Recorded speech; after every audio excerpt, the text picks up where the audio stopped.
8 jours d'audit au bout desquels la Côte d'Ivoire peut afficher satisfaction en matière de sécurité maritime et de protection de son environnement marin.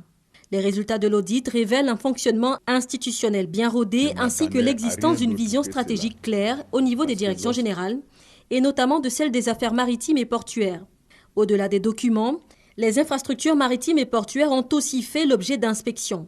Le résultat de cet audit, il est tout à fait satisfaisant. En matière de sauvetage en mer, la Côte d'Ivoire met en place des infrastructures et des procédures pour être prête à secourir tous les marins qui naviguent au large de ses côtes. Plus de 200 km² de territoire maritime, fluvial et lagunaire à administrer selon des normes dictées par les conventions de l'Organisation maritime internationale.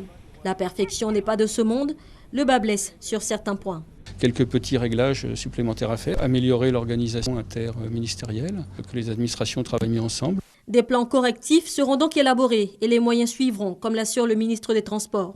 Pas question de faire l'impasse sur la sécurité dans les eaux ivoiriennes. Nous allons tout mettre en œuvre pour que, effectivement, l'ensemble des conventions adoptées au niveau mondial soient ratifiées par notre Assemblée nationale. Les résultats de cet audit coïncident avec la libéralisation du plan d'eau lagunaire. Les dispositifs sécuritaires sont déjà envisagés, il n'y a pas de problème. Les bateaux ont été commandés. Donc, à partir du mois de juin, vous allez voir que ces bateaux de dernière génération vont être présents sur la lagune. De même que des gares modernes qui vont changer la physionomie de notre belle capitale.